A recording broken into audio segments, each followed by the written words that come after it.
What is up, everyone? And as you can see, my name is not Darren Wendell. He is not Nor here. is mine. No, nor is that person there. He is not Darren Wendell. So the actual host of the show is not here. So he left it to me this week and my co-host, Chad Hoover, to run this show. And before we get started, Chad, I just want to give a shout out to our show partner, Dark Horse Tackle. Before they're even a partner, I use them. We have them on the show. I've won multiple events. I got second in a Bassmaster event up there on Dale Hollow using their baits. So check out Dark Horse Tackle. I believe it's darkhorsetackle.com. Great company. Chad, how you doing, man? Pretty good. Pretty good. Let me stayed up last night.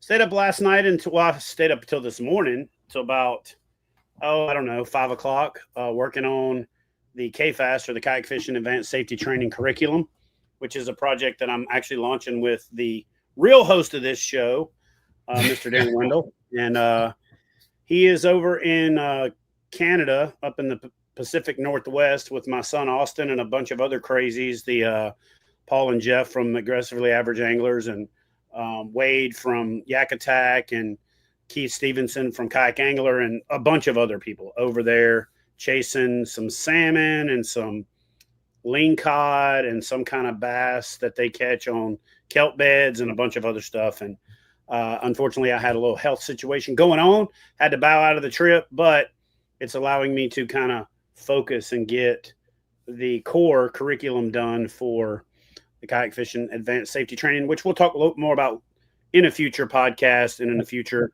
But that's what I've been doing. I've been writing. So, yeah. So you've been a little bit bored then, it sounds like. Yeah, I mean, the rain has kept me off the water for the most part. I mean, not that the fish ain't already wet, and not that I don't got great rain gear and all that good stuff. I just I've needed an excuse to work on this, and that's as good of an excuse as any. And the rivers are kind of swelling up, but as soon as they cleared up, I'm doing a couple of overnight kayak fishing, camping type thingamajiggers, which is really my true jam. So I've been doing a lot of planning for that as well, putting the pieces together, stretching out the old hammocks, getting out the sleeping pads, and putting together the piece parts of going on those adventures as soon as I clear this monumental assignment I have to finish. So, yeah. Got this. Well, tonight, what do we have? We're going to discuss the future of competitive bass fishing, and no two greater people to have on here in competitive bass fishing than Mr. Chad Hoover and our guest, Mr. Steve Owens. And I'm going to bring him to the stage here. And I'm kind of going to turn this over to Chad and Steve, folks, for the people that are listening in. Let's go. Here he is. I mean, we're going to yank you back in. yeah. Let me every now and then. Bam, there he is. Hey, look at that. That worked out like a pro. So almost. Well, Steve, welcome to the show, man. I would introduce you myself, but I think I would fall short of the mark. So why don't you give us your official title, credentials? I mean, obviously everybody can see Steve Owens on the screen, but give us the who Steve Owens is elevator pitch, if you don't mind. Yeah, I'm Steve Owens. I live in Tennessee. I'm a tournament director. I operate the Bassmaster Kayak Series along with Georgia Bass Nation, Tennessee Bass Nation, and I run the pro staff for Dugout Bait and Tackle, and I do some purchasing and obviously sales and marketing promotional stuff. But just got started in kayak fishing. I don't know. I don't keep up with years very well, but I was looking back the other day. I think it was like 2014-ish. And then there's 2013. And then I think 2014, you started coming around with KBF, and I helped you with some tournaments on Chick and Gunnersville, and it just kind of took off from there. Yeah. So and I get to fish every now and again. So yeah, I appreciate that deal. Man, listen, I'm going to say before we get into the whole thing, I really want to talk about the future of kayak fishing competition more than the past. But obviously, like you mentioned, I moved to Tennessee myself in 2012 when I retired from the Navy. We had launched the Kayak Bass Fishing Catch Photo Release Series over on Sandy Cooper, then moved it to Kentucky Lake. got the support of the Tourism Bureau there and a bunch of great sponsors, was able to do, some stuff to kind of create the powder keg moment of like getting the interest in it and all that good stuff. But it was guys like yourself that served as regional directors for KBF. You were also running your own clubs over there in the East Tennessee area and doing all that kind of stuff. And so everybody played their part, right? Everybody played their role, and none of us could have done it without the other ones. I get a lot of, oh, dude, you did this, you did that. And I appreciate all that. But more than that, what I'm excited about is the fact I don't have to do it anymore, because if there's anybody else on this podcast that understands what you go through, you also conversely understand what I went through carrying that damn boulder for about 12 years, and it ain't fun. So I do not envy you, because I know that you only hear from the people complaining. You only hear from the people that need something. You constantly get reached out to from people asking you questions, and you say to yourself, I spent 40 hours building a document that lays all this out, so I don't have to answer this question 500 times, but yet you do. So I just wanted to say, I know that you understand what I went through, and I probably nobody in the country that understands what you're going through, have gone through, and will go through better than yours truly. And that's not any kind of pat on my own back. I'm saying thank you for picking up the torch and running with it. We all, about 5 years ago, we're all passionate, and everybody was trying to tear this thing in different directions.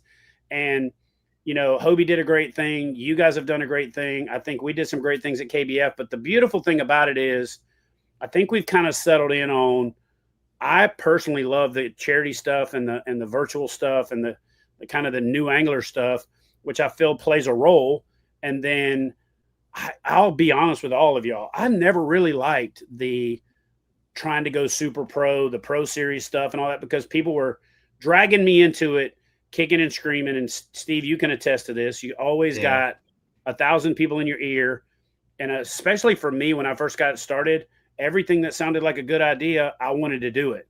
So I applaud you in your efforts and the things that you've done with Bassmaster in not trying to go too crazy big, too fast, and managing a really good series, keeping a really good turnout, not having any real drama. You know what I'm saying? Like all of that stuff. And I really think incrementally Bassmaster, the media enterprise has done a better and better job year over year, including the kayak fishing content in its actual, bigger bubble media. And I think that that's really what we need to get that professional piece to the next level. So I'll shut up now, and I want to turn it over to you.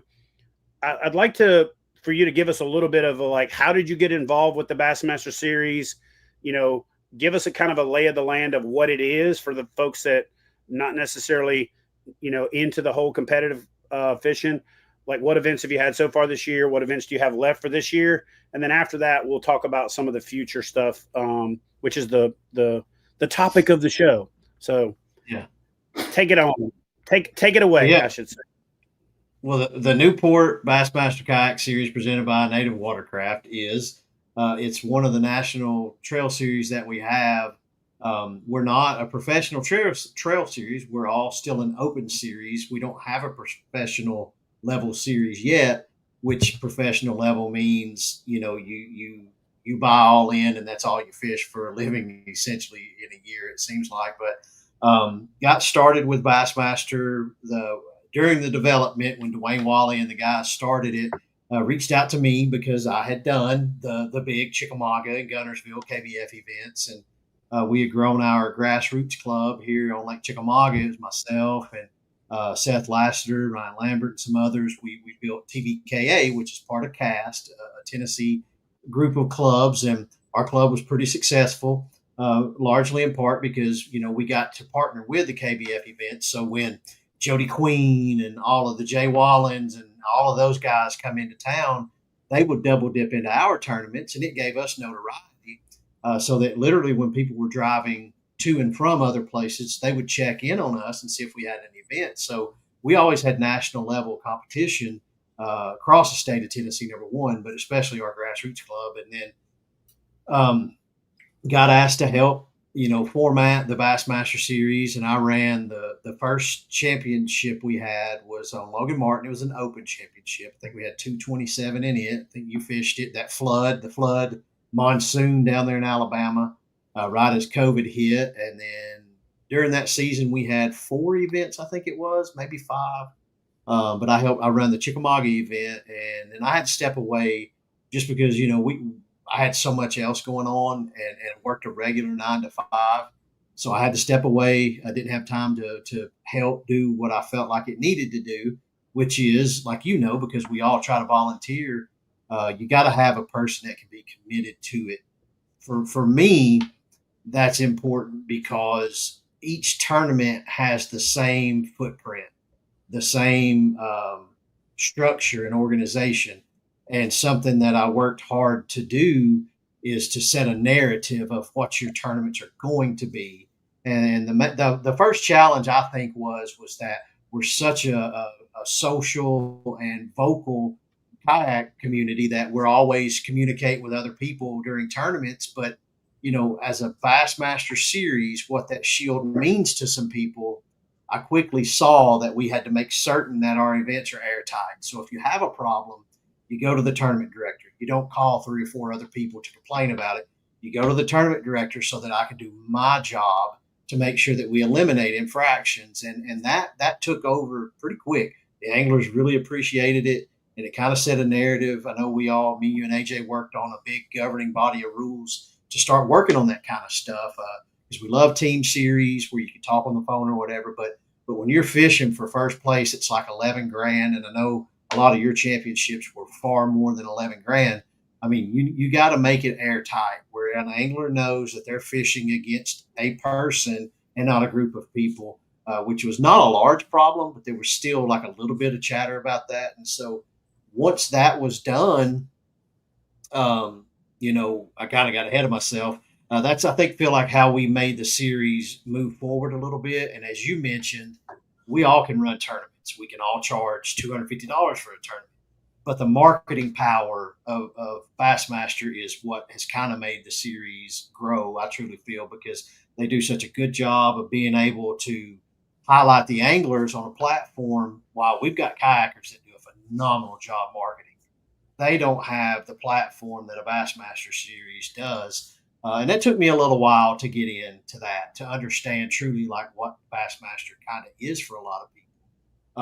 But I had to step away. And then about 3 years ago, Chris Bowes reached out and we were trying to find someone to run the kayak series. And, as I got to talking with him and my wife, and it just kind of like the Lord opened the door, it was kind of like, what about me, Chris? You think, he said he was glad that I said it because we had danced around it, but I had already had kind of a contract negotiated before John Stewart left, before I left. So we just picked that back up. We got it worked out. And so I was able to come back and kind of rebrand and restart the series in a time where I think, as you all will agree, attendance was kind of nosediving because COVID had passed. We didn't have, money to burn, kind of like we did during COVID. We didn't have more time off work because we all had all kinds of time off of work. Even if you worked a regular 9 to 5, you had time off work. And so our attendance was able to stabilize. And I think, as you mentioned, we've kind of hit a balance where we have an online representation. We have a grassroots representation, and then we have a Bassmaster Series that, puts on the appeal of a pro series, even though, like you said, we're working on one. But I'm not a patient person. I like to try to go like you do. But thankfully, Bassmaster is painstakingly slow for good reason. It's not an inept reason. It's that they vet everything. They look at it. They have a model where they run lean. They don't have a ton of employees. They don't have 1,000 events. Like right now, I would love to put on 11 events because I want to service every area of the country, but I can't. And by doing that, you create a desire and a hope and a field that wants to travel to fish an event of let's just say 200. I mean, we got a really good average. But for me, the main goal is to always try to put an event on a destination vacation lake for the angler. I want to service a geographic area in every region, but you can't always do that.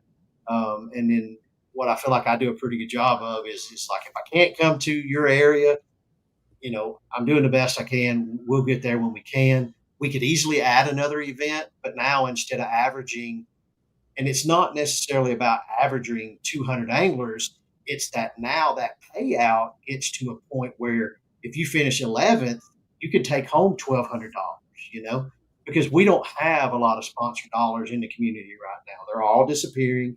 So essentially, it's kind of a entry fee level series for now. But as that grows, if we had 7 events, then we're going to average 130, and now first place is down around 7,000. So you lose a lot of money by creating more events. And I appreciate that people want more events because they want to be able to fish a Bassmaster one. But we kind of just have to sacrifice, and it was awful to say, a little extra travel in some instances to continue to grow it, because I think we're pretty close to being able to build an elite series where it's just, let's just say for conversation purposes, 30 anglers at X amount of dollar buy-in for all X amount of events, and then we'll roll with an elite series somehow. But the biggest obstacle is that we don't have a lot of calendar, because we still have to squeeze in your grassroots, your Bass Nation, your Queen Cities, your KBF online stuff, and then you've got Fish Chaos has a ton of charity events on there that people want to try to fish. Tourney X has them too. So it's pretty confusing. It's pretty confusing. Well, I want to back up a little bit to talk about something you said and offer a little bit of perspective on it, and also kind of both commend you for what you said and simultaneously offer a little bit of a cautionary tale to reinforce what you said, but also to kind of stick it in your head should you get tempted to go the other way. So you talked about you wish you could do more events. And I'll be honest with you, man, the biggest Achilles heel that I had when I was doing what I was doing was I was always trying to do too much. And then the more I did, the more I got spread thin. And then what would happen is I would go to all these areas, and then the minute that I would leave an area, it wasn't, hey, thanks for coming last year. It was like, you son of a bitch, we helped last year, and now you're not coming back, And so I really do feel like one of the biggest benefits that you have is that that Bassmaster puts that ceiling on you a little bit so that you can't go too far too fast, because like my dumbass didn't have that. And I was like, Buzz Lightyear to infinity and beyond. And then I look back and, I had created too many events. They were cannibalizing each other. But I think what happened is with organizations like CAST and with organizations like CKA and Queen City and all of these kind of things that emerged from that initial kind of bum rush of the growth, people siloed up. And a lot of people that would have been that second and third 100 to kind of fill out a field found a home in their local club or enough stuff within an hour and a half, 2 hours of where they're at that they didn't have to travel anymore, and they could get that itch scratched. And then I think that when ABF was still trying to, beat the drum for the trail, and then Hobie was trying to do the BOS, and then Bass was doing the series, especially during that hiatus when you were out, it was too much at the same time, because you had that all cannibalizing each other, and then you had all of the toes being stepped on of all the clubs, and it was just an absolute crap show. And so I think that we've kind of leveled out a little bit. I personally said, look, it doesn't make sense for me to try to do a trail, because Bassmaster has the resources. It's got the reverence of that blue trophy. It's got the infrastructure. And so, like, not even selfishly or selflessly, just basically strategically looking at things, I said, it's better for the sport if Bassmaster has less competition for the biggest series in the game, so that we're not cannibalizing each other, which then lets the sport grow. Because if we're all cannibalizing each other, 50 to 75 people, you're never going to attract that blue chip sponsor that's going to write a check for $1 million, to where you then can have a true pro series and go on to make this to where, 12, 15 to 50 people can make a living doing this, even if they do sort of work a part-time job. So I actually commend you on making that statement, but I also beseech you to stay that course, because I think if you try to go too big, too fast, that saying, they say those who don't know history are doomed to repeat it. Dude, I've already made all those mistakes. There's no reason to make them again. And I think that you reinforce the individual bass nations by not having so many events, to where people then have to go to those events to support that stair step. And then, I'm trying to service that learning how to do catch, photo, release with the more fun stuff and the more prize oriented, not necessarily big payout stuff, to get people incentivized. Because then what happens is they catch 115 inches in a month, and they look over and go, holy crap, I could have competed at this level, which honestly isn't the truth, because catching 115 inches in a month and catching 105 inches in a day are two completely different creatures, right? I want to throw one question at you that Mr. Marbury posted, and he actually posted it a few times, Mr. Kevin Mabry. And I want to preface it a little bit by saying, personally, I've avoided categories and regions and divisions and all that stuff, because divisions do exactly what's in the word. They divide. And so, to answer Kevin's question a little bit, and then I want to turn it over to you to hear your thoughts on it.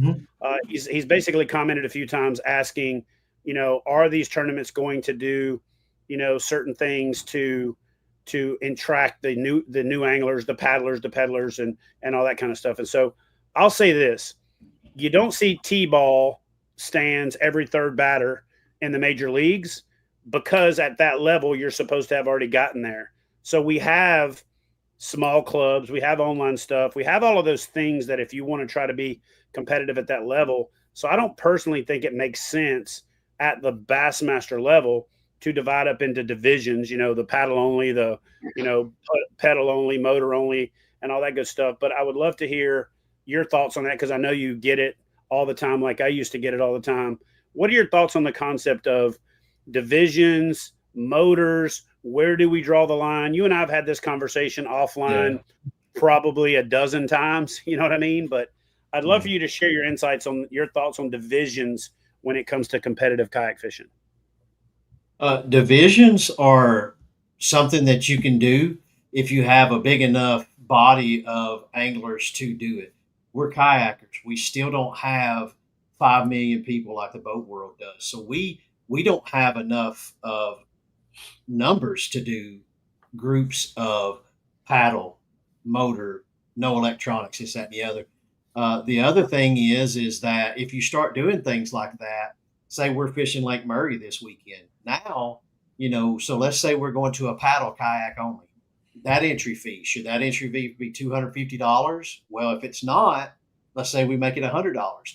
Now you're fishing a $100 bill tournament, and you're fishing the same fish that guy who just paid $250 is trying to catch. So now that's not fair to someone who paid more money to fish the tournament. So it sounds good in theory, but that's why we, like Chad mentioned, we have, a national level series, and then you have a Bass Nation, Queen City, that kind of level. And then you have the grassroots stuff like we have in Cast and then some other clubs around the country.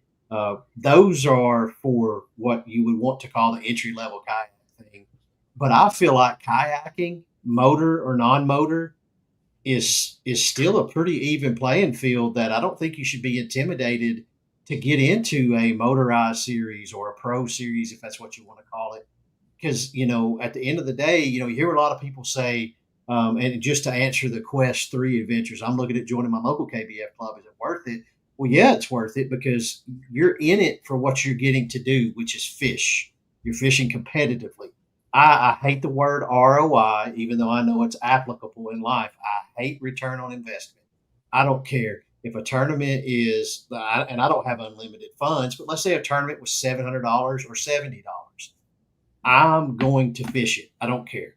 I just want to go fish. And so I've never looked at what does it cost to fish a tournament. And when I did do that, it was because I only had an X amount of dollars in my bank account. So I don't mean it that way. But the return on investment thing, I've just never really understood. But I do understand it's expensive. If you want to fish a Bassmaster tournament, and I'll just share this for those that may be interested, you're talking about a $200 entry fee tournament. And let's say you live in the Chattanooga, North Georgia, North Alabama area like Chad and I do. We're in the mecca of fishing. So let's just say we're going to fish Lake Seminole. That's a 6-hour drive for me, probably a 5-hour drive for Chad. You're going to stay, let's say you get Thursday, Friday off of work to practice. So that's a 2-night hotel stay. You're going to spend $1,500 conservatively, at least $1,000. You're going to spend at least $1,000 to travel and fish that. That's where you look on return on investment. So if you're fishing anything other than something 4 hours from the house, because we'll drive 4 hours, fish, drive back home. But for the division question, it sounds good in theory, but we're still a small community, and we don't have, number one, enough people to do it, enough people to manage it, enough resources, and then you get into if we do, non-motorized, well, do you get to compete against motorized also? So now we've got more judges that you have to hire. You've got more tournament management fees, and so it all sounds good. And there was another question. There's not a lot of sponsor dollars in this. There's just not. Just to be transparent, and Chad knows, it's hard to break even on tournaments. It really is. And it seems like, well, you may ask the question that I just said that, well, how do you keep going? Well, it's genuinely because Bassmaster and these other series want to just continue to put on tournaments for people. For us at Bassmaster, thankfully, it's a big pile. They just throw all the money in a pile, and then they do a percentage and budget it out. I have X amount of money to spend on graphics, checks, trophies, stickers, this, that, and the other, judges, and everything like that. And then when we get over that mark and I need, the flags blown away, well, I have to go in and they pull money from somewhere else. And so it's really, really hard. We hear that a lot, Let me, on that topic, let me ask you something. So this year, and probably last year too, like Bassmaster, when you're watching Bassmaster Live in the Elite Series, I feel like, I don't know if it's just more this year or not, but I feel like they're pushing the kayak, not pushing, but they're making people aware, promoting the Kayak Series during Bassmaster Live. Is that a purposeful promotion that they're doing to try to grow the kayaking, not the industry, but the Bassmaster Kayak Series throughout the country? Do they see it as like a potential thing that can really grow larger and have like an elite series for a professional side of it? Is that kind of in their future, or what are their views? I don't even know if you're allowed to share, but Bassmaster's view of how the kayak industry can be a part of it. Yeah, well, I share until I get in trouble, so I don't mind keeping it back. If they don't preface it by saying "Don't tell anybody," then I'm going to tell you.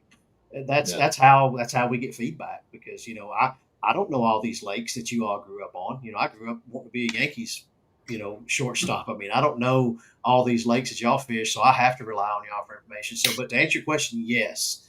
From the beginning, it's been purposeful, but I feel like when it started, because Bass is such a small company, the social media person, when they're running an elite and we fish the same weekend, man, she can hardly look up, and so I'll send her the things and hopefully she can get to them. Now, they brought in another person to help with that, but they do. It's all purposeful, because as well as I do, every 15 seconds of airtime costs dollars. Every 1 inch by 1 inch piece in a magazine costs dollars. And so, you can't just expect, if you have people wanting that 30-second space, when they do it for us, it's free. They don't get paid for that, which is great, because, we're part of the family too. But yeah, I think the first year they saw, how well things were going, and the angler feedback was great. But last year was the year that we all learned how to speak the same language. And what that takes is intentional conversation, and so you can't just run tournaments. You have to do the admin side, and it's not politics, but that's the only word I could think of. I have to make sure that I'm calling, John Doe and just communicating, saying, hey, what do I need to do to get this on the website? Because there's a structure that they've been doing for forever that I don't know all of it. And so I have to figure it out.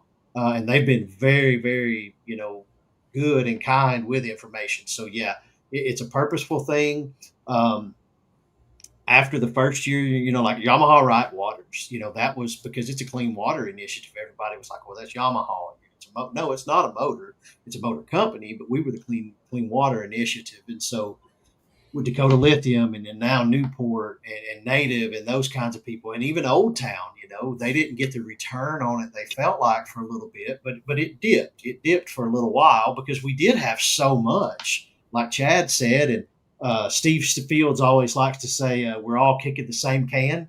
And that's what we were. We were kicking the same can down the road. And for better or worse, we found where, like Chad said, a lot of anglers are comfortable just fishing that $40 to $75 tournament.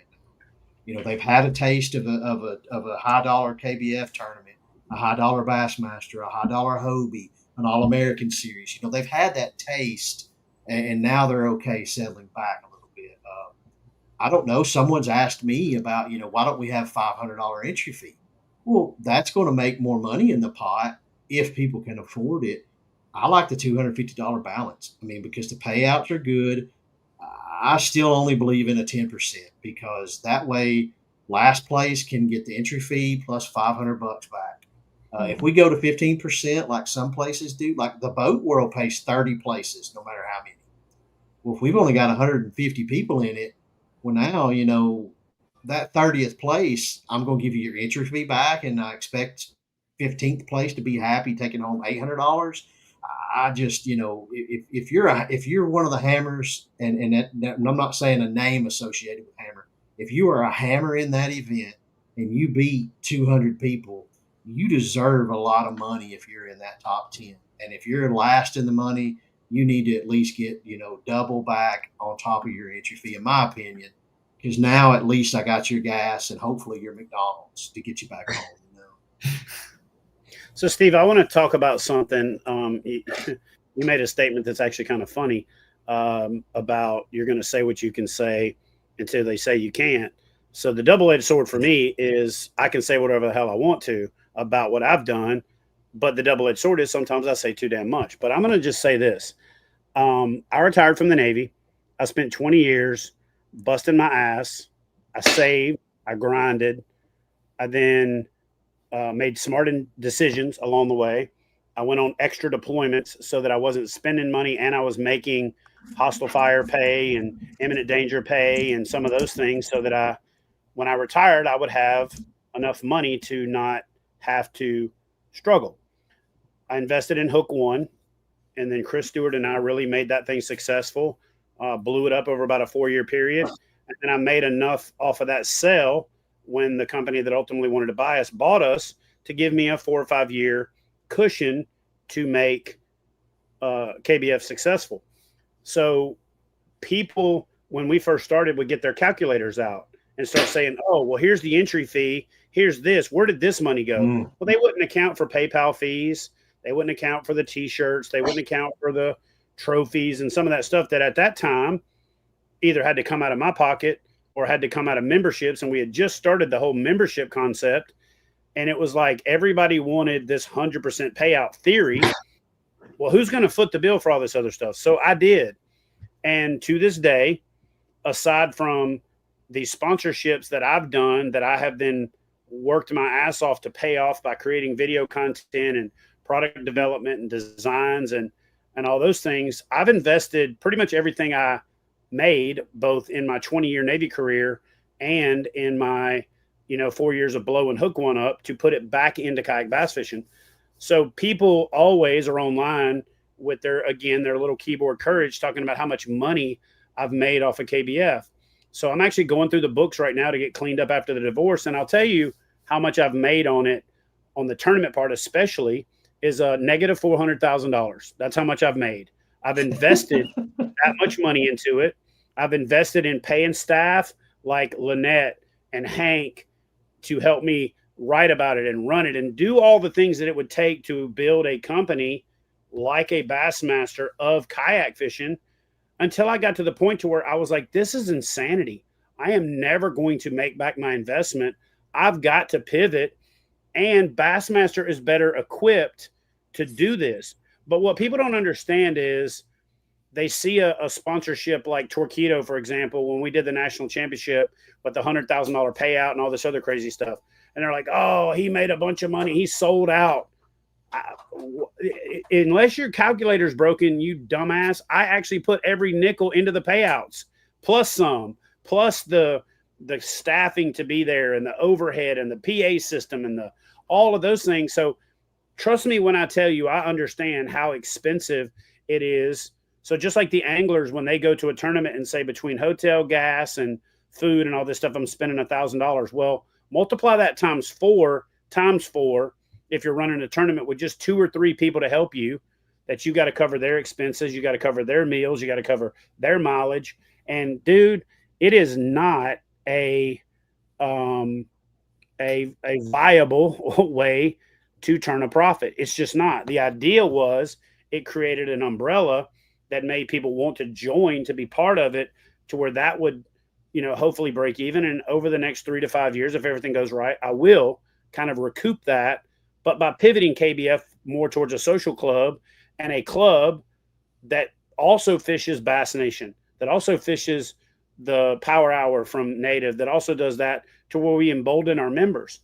But I don't want to drive the point home like beating a dead horse, but I don't think people quite understand how expensive it is to put these events on. They just think this shit just falls out of the sky, that a fairy sprinkles dust and the trophies show up and the checks show up and the overhead is there. And then they also don't even think about your time. So I want you to talk a little bit about the time investment, and I'll set the table a little bit. Mm-hmm. You're talking about a week per event just to do the event.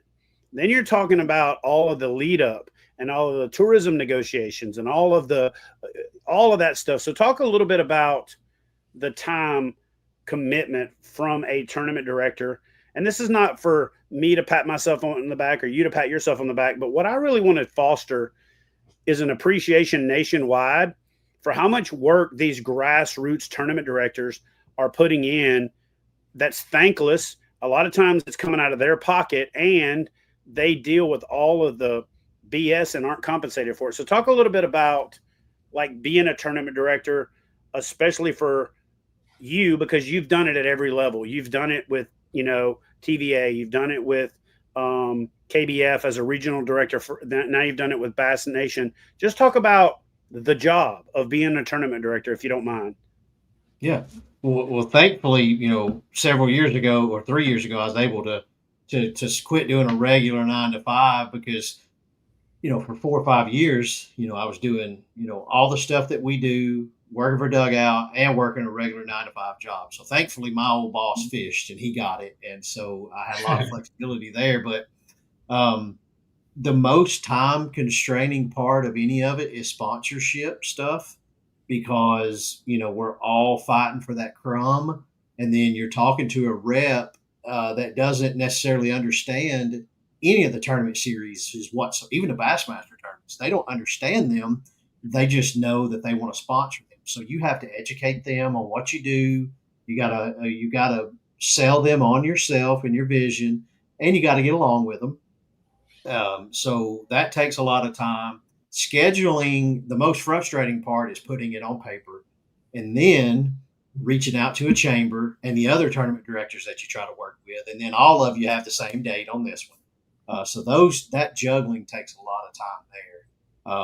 But the Bassmaster stuff is like, I've been done with 2026. This is June, for about 2 months, except for the West Coast event I've been working on. And some of those are carryover events from relationships we've had in the past. But just to give you an example to kind of probably illustrate your question better, when we were going to Susquehanna a few years ago, Harrisburg, they don't need tournament fishing, just like Detroit doesn't for St. Clair. And so, reach out to Harrisburg, even though Hobie had been there some, it's just, they didn't necessarily get a host fee satisfied, but they have a marketing budget because their tournament series was a marketing series. Well, Bassmaster is a for-profit company. That's why it's an 80-20 split. And so I have a host fee that I have to get. And then hopefully we get enough anglers to sign up that where it breaks even when you get done with expenses and my salary and all that kind of stuff. So I had to get a host fee. So I reached out to Harrisburg, nothing. Got a hold of Russell Johnson and some other people up there, and we got a hold of Lewisburg. And that person was phenomenal. He was a phenomenal bureau person. But he didn't know fishing, but they have a great outdoors budget. And so for 3 months, I spoke with him, educated him on what we do, and he was bought in. Well, then the next thing comes, they don't have event coverage for things like this. So then we have to get with my insurance agent, Bassmaster's insurance agent, and figure out how to build them a policy. And so that was time consuming. So, and then when you get into like the Georgia and Tennessee Bass Nation, so I think I run like 29 events a year in person. Daniel Davis helps me with Tennessee. So he's at most all of those. I'm at most of them, and I'm at all of the Georgia. Those ones take a lot longer because, I'm trying to get a host to give us a little bit of money to cover a trophy. Because like you, we use the catch trophies. We use the high dollar checks. Our tournaments are pro level when you come to the grassroots stuff because it matters. Because, when I ask you to come fish a tournament, I'm inviting you into my home essentially. It's that personal for me. And so I want you to have the nice things. So we don't get a lot of host fees. And so I have to make it all stretch. And that's the most time consuming part is trying to get the dollars to have these nice things.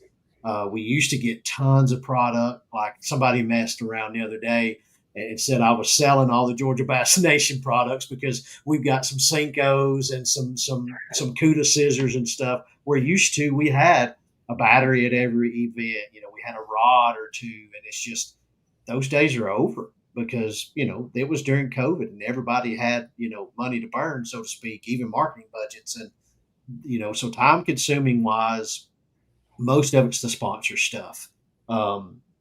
You literally could sit down and put a 4-hour to 6-hour nonstop day into scheduling it because thankfully I got, Joe's a great blessing. I got Joe Heibenrick that does a lot of graphics for me. He's taught me how to do them on my own now, but graphics take a long time to have what you've got there, and use it for every event times X amount of whatever. There's a lot there, and like, we got Donald and Richard and them, and the Tennessee and Georgia guys are phenomenal. So far in the Bassmaster, it's been, 3 years now. We've had a few issues on the water. Setting a narrative of telling the truth, was kind of difficult in a couple of events. But other than that, man, I haven't had really, really much to have to deal with other than cracked mouths. And that's a testament to what you mentioned. You're getting ready to do the seminar. We all did a good job back. And I know, like Nick Brown, Nick had worked with you for forever. I've been so lucky to work with you, Nick, AJ, Richard Penny. Yeah, Richard Penny, Ben Smith, and all the guys at Mountain State Kayak, man. Amanda Brannon. Amanda's phenomenal. I talked to Matthew the other day. I've gotten to work with literally everybody in the country just about, and I take a lot because I don't have self-confidence. I don't feel like, I do a good job at a lot. But if you show me how to do something, I'm going to do it like you and hopefully do it the best way that you do it. So, but doing all of that, it made it to where like, all the Tennessee and Georgia people, they're so grateful for what we do. And I take it to heart. Like if I can't go to an area next year, it sucks, cause I'm like, these people drove from point A to Florida, from point A to Oklahoma, and now we can't give them an event next year. But to your point, you just have to continue letting them know, guys, as long as we stay lean, we can keep our numbers up. The Richard Hank had asked about the non-endemic stuff. Something that the most concerning thing I see in kayak fishing, and this is absolutely the most concerning, and I know we all work for a living, but our social media influencer people are dropping. They're dropping like crazy. I mean, you've got like Louis Delgado that does a great job. We've got Fisher Folk, and that's just some of the local guys here in the Southeast. But, we got to have that. That's how you get the non-endemics, and the angler, not necessarily relying on Chad or Seth or me to connect them to somebody. Go knock on a door by yourself, because that relationship you make with John Doe is yours. And then like when GSM, and I love GSM, we work with them a lot. I run a tournament for them.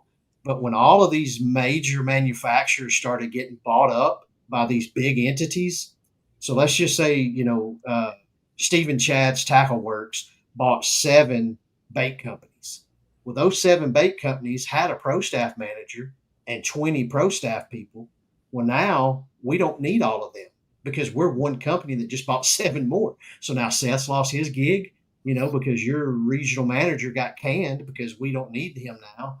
And that's why it's harder to do the sponsorship stuff. But it's making that connection with the guy or girl that works at company X. That's how you get your sponsorship stuff.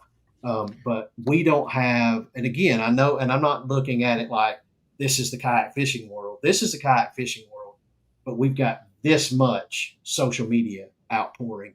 And this is the boat world, and they've got this much social media. Even if it sucks, still do it, You'll get better at it. And I'm not even good at doing it. Yeah, look at Chad. I want to touch on those two. I want to touch on 2 things. One, I want to reiterate what you said, but I also want to share a little bit of insight to, again, one of the biggest mistakes that I made is that I would go out and find 5 or 6 really good partners, Shreveport, Louisiana, Toledo Bend, Paris, Tennessee, Knoxville, Gunnersville, Huntsville. That's probably about it, realistically, Sandy Cooper, Clarendon County. And what I would do is I would get these great host fees from these organizations, but then what I would have to do is cover the cost of going to 6 or 8 places that I couldn't get a host fee from, assuming that if I did well, that they would come back around. But unfortunately, it's almost like the why buy the cow when you get the milk free. So what ends up happening is those cities that you take a tournament to, trying to foster a relationship, don't budget for it. And because you brought it there and it was successful, they say, why do I have to pay for it? And then, then on top of that, you have to spread your sponsor funds even thinner, because every event still costs the same.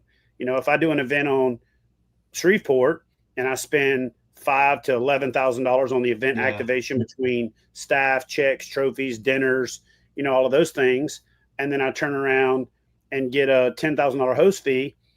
Well, if I do one more event, I've already lost money. And I did that. I did Havasu and California and all of these places with really small host fees, thinking that it was going to grow. And I took this, if you build it, they will come approach. And that was the wrong way to go about it. I like what Bass is doing, which is if you keep coming, we'll build it. Right. And that's the smarter way to go about it. But I was in this pioneer mode where, and I'll just be honest, the Joe Hobbenridges of the world was trying to pull on my Cape Dew. We need to slow down. And I'm like, let go of me, man. We got to get up to the top of that mountain. And when it was all said and done, I think that we did something great to bring people together in the community. There's people that know each other because of KBF that would have never known each other. But I'll give you an example, man, on each of because somebody will say, how the hell did you spend $400,000? Well, over 10 years, that's only a $40,000 loss each year, if you really think about it. But I was doing things like a $65,000 national championship television show production, a $45,000 KBF the 10 production to grow the sport. And then what was crazy, and this is going to segue into your other point, I would have 10 people that I spent $40,000 to $60,000 to build a TV show on. I would put the video out, and I couldn't even get all 10 of them to share the video. It's like, guys, like I just spent all this money to grow your profile and you're not even taking advantage of it. So I don't think we're ever going to get to that non-endemic level until the bubble growth is such that, yes, they invest in the Bass Nation Kayak Series, Newport, Native, and those kind of endemic sponsors that are going to provide the base nut. But until every person in that 200 field is posting on the way there, day 1 update, day 2 update, here's where I finished, here's what was great, you know what I mean? Like, to where the bubble is 200 times what it was, and then that can snowball, we're not going to really ever attract those non-endemic sponsors that are going to write a multi 6-figure deal. And unfortunately, that's where we're at, is the anglers kind of got to take the ball and kind of run with it. You know what I mean? Because the organization can't do everything. Even an organization as big as Bass or Bassmaster can't move the whole mountain by themselves, and I've seen Bassmaster media kits before, because I've had a rod company that I owned in the past where Elite Series pros and Bassmaster pros were sending me their media numbers, but they were also doing their part. They were posting, they were doing trade shows, they were working booths. And, we've got a handful of guys that do that in our industry, but we need a couple of hundred handfuls of them to really move that next mountain. What are your kind of final thoughts on that part of it, Steve? Yeah, it's absolutely correct. Because I mean, we do it because like we have a very supportive sponsorship system in Tennessee and Georgia Bass Nation.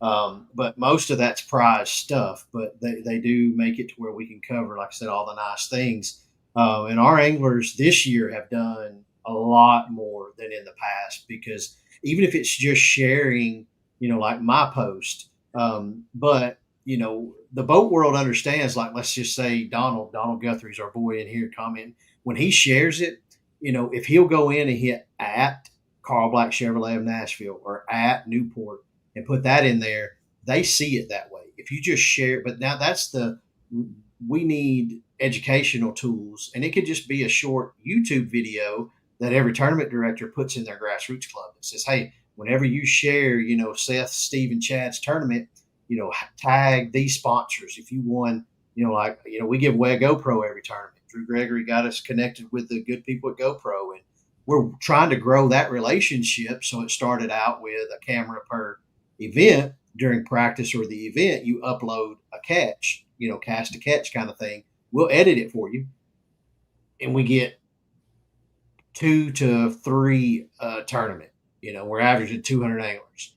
And it's for free GoPro, and I even make the deadline like the middle of the week after the tournament so that you can get back home and get settled. And, and so, I don't know how you get that to turn around, because like we just talked about, that's the way companies reach out, because, let's say we're trying to go after Ace Hardware. That marketing person at Ace Hardware has no clue about the fishing world.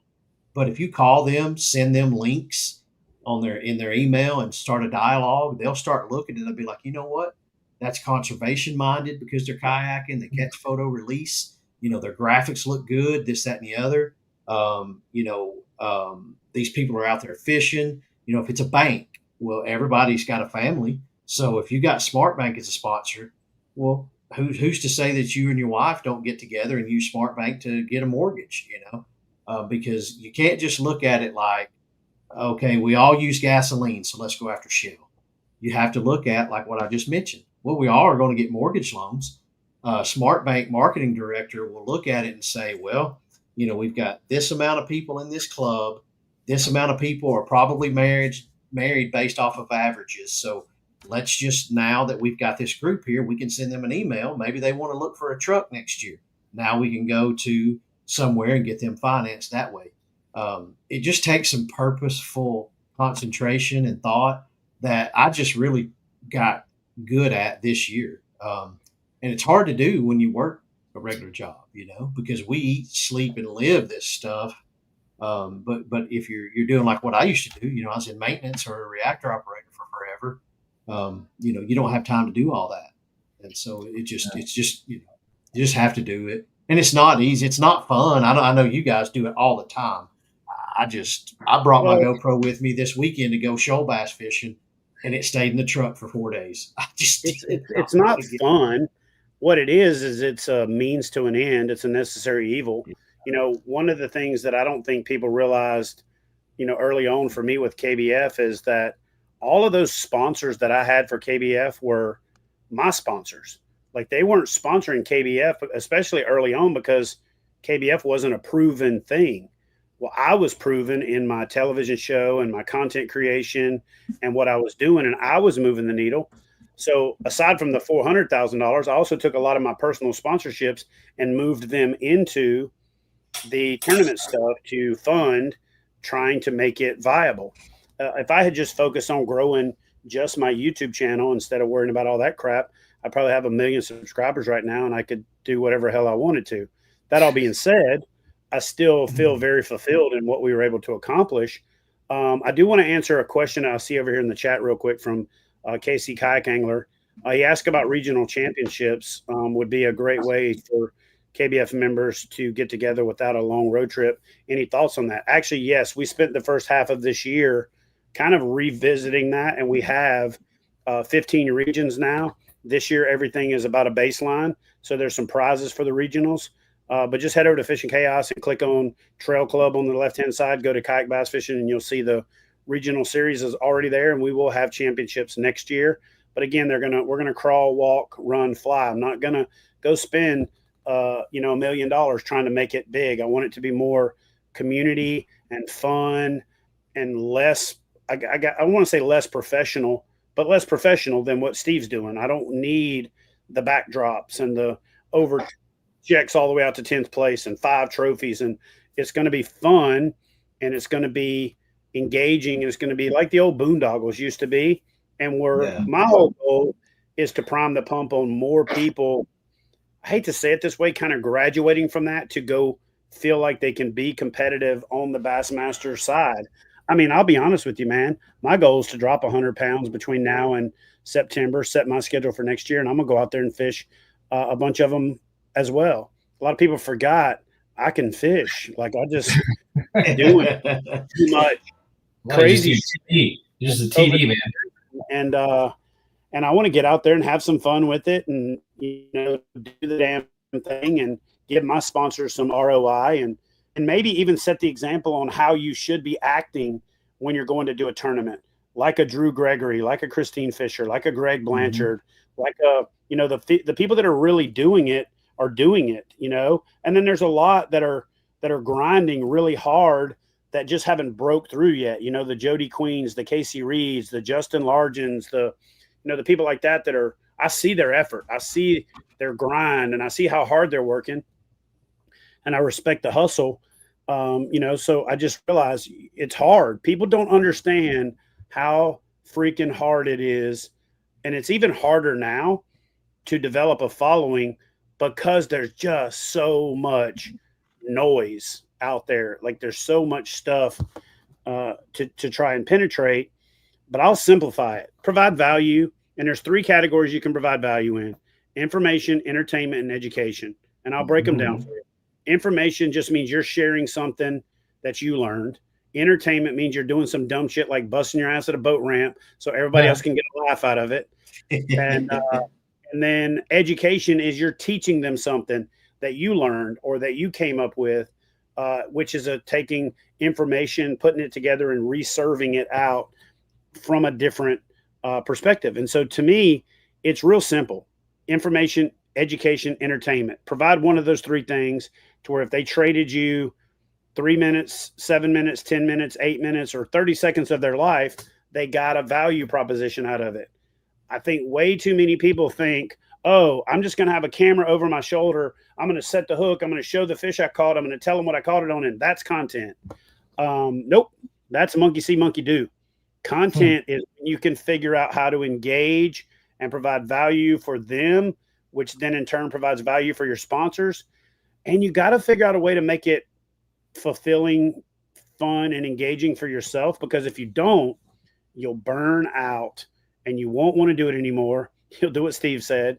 You'll leave your GoPro in the truck for 4 days, because trust me when I tell you, I've done it. I got 4 hard drives sitting right there in that pile that I ain't even touched yet that I need to edit, because it's a lot of damn work. You know what I mean? Yeah. But Steve, I want to talk we've coming up on, we're over an hour now, and I want to try to respect your time and everybody else that's watching. But I got one last kind of thing, and you can kind of do it all together. One, before you finish, and I'll let you have the last word. Talk to us I got about. a question too, Chad. I got Go two ahead. small questions too. Can I fit them in? Yeah, let's get it in there. Seth. You briefly touched it, Steve, on a possible like elite type series for the Bassmaster. How far out are we? That's number one, from something like that, and what has to happen for that to occur? And number two, the potential for live streaming. Is there anything Bassmaster live streaming in the future in the kayak series? 2 questions there. Yeah. So the first one had 2 parts. How far are we from it? There's no answer for that one, really, because we're just kind of in the interim trying to format it and see what that looks like. I reach out to anglers to see how much engagement we would have. Feel like we've got about 40 people that could commit to an elite series, maybe need 50, which I think we could get to. What we have to get that is more sponsor engagement. And that doesn't necessarily mean everybody's got to go out and set the world on fire with social media. We just got to figure out a way to convince those people to buy into the kayak world. And what I always pitched, and like my job at Dugout Bait and Tackle, is to get St. Croix to not only give you, I mean, everybody can get a discount, but Seth has a good following. He's a hardworking angler. He helps us sell product. So through our purchasing power, you need to give Seth X amount of combos on the house so that he can go to work for us. And the reason you need to do that is because we're going to market to 100% of the kayak world. If you don't do this, then you're not marketing to the kayak world.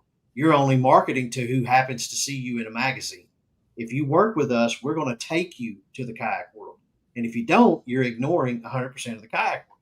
I can't give you a number, but it might be 1 million or 2 million people.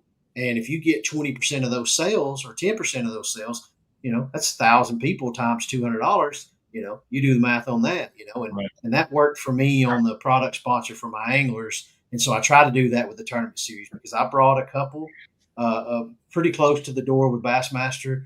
And then that's the answer to the first question. The Steve, second question was what? Go ahead. Answer that as well. Because I'm going to take a little bit different angle. You said it the first time around, but didn't say it so much this time, and I'll be the asshole that says it. We're not going to have an elite series until we have 50 people who act like elites. We're just not. We're not going to have it until there's 50 people consistently going to tournaments, and they're vlogging their trips. They're posting about gear preparation. They're sharing their tips on success. They're doing lake breakdowns after the fact. They're doing the things that the reason we know Gerald Swindell's name is because somebody interviewed him after a tournament, and he told people what he did. He went the extra mile and did it on his own.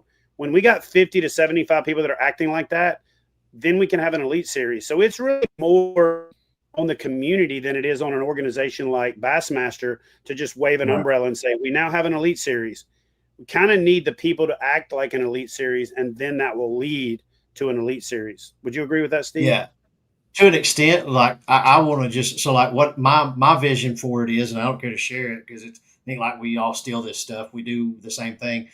When so let's say we've got 10 people that do what you said.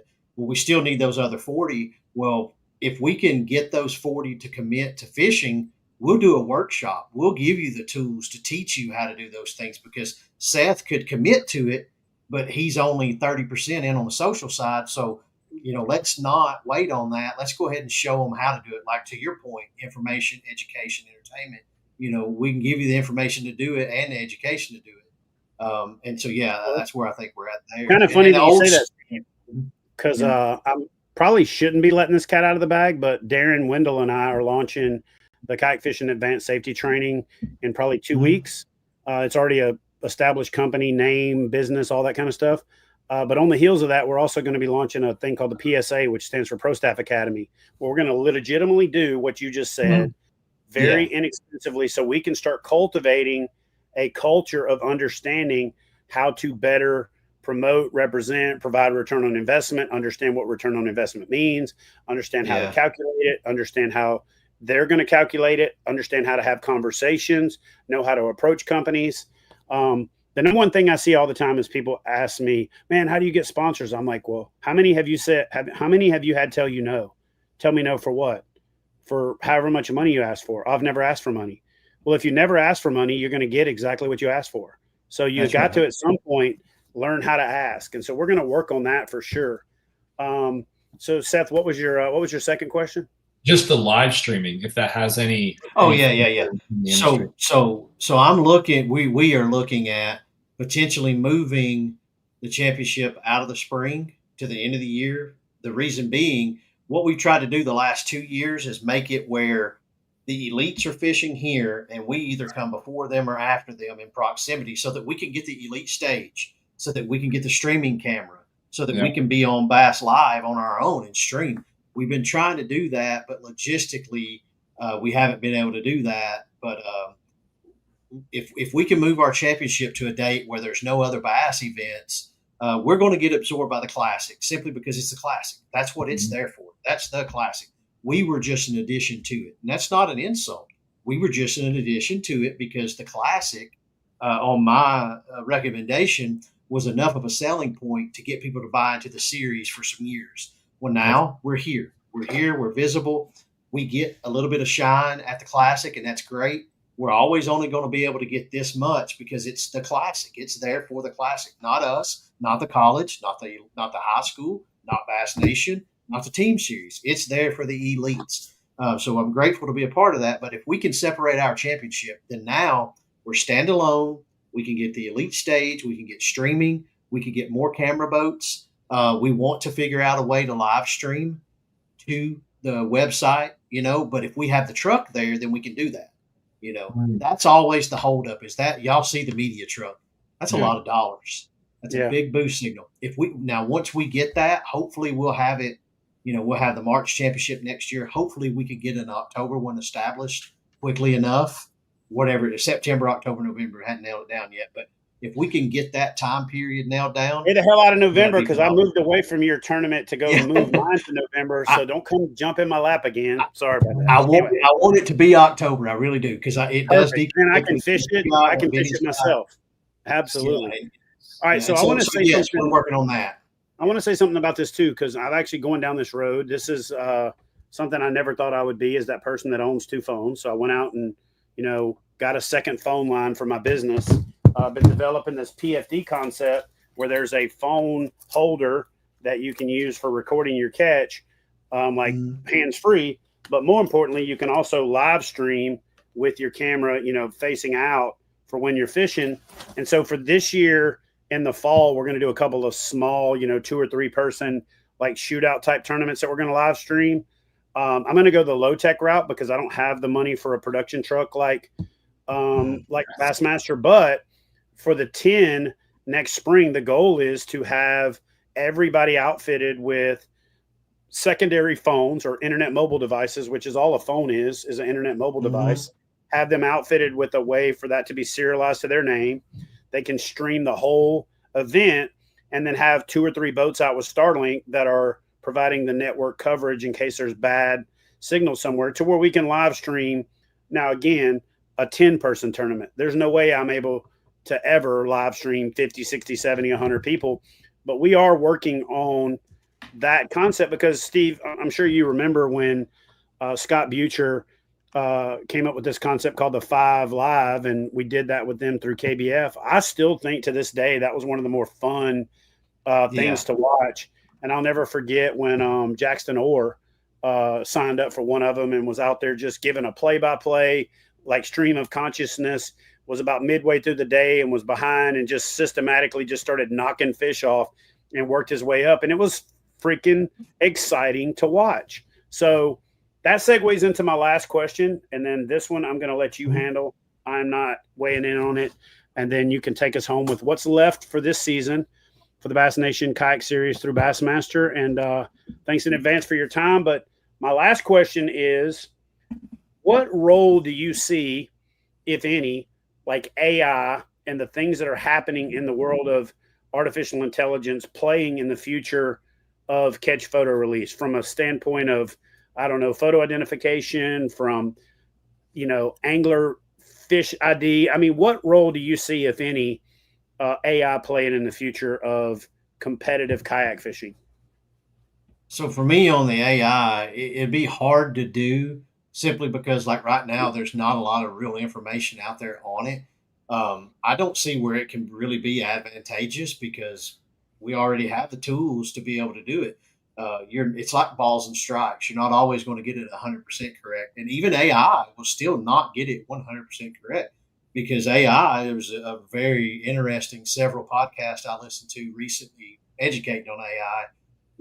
AI is dependent on what information program system they choose to use to feed it the information.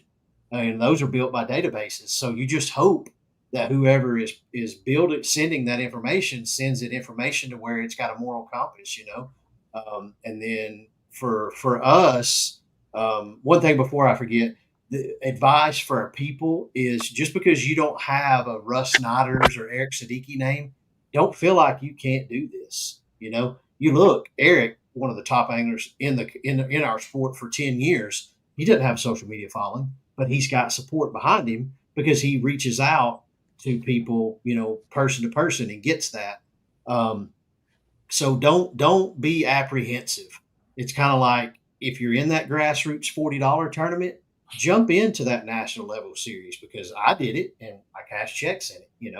All I know how to do is catch fish. I can't break down water great. I don't know seasonal patterns. I just know how to go out and chuck and wind and do that. And so, but for us, what we've got the rest of the year is we're coming up at the end of July on Lake Champlain in Plattsburgh, New York.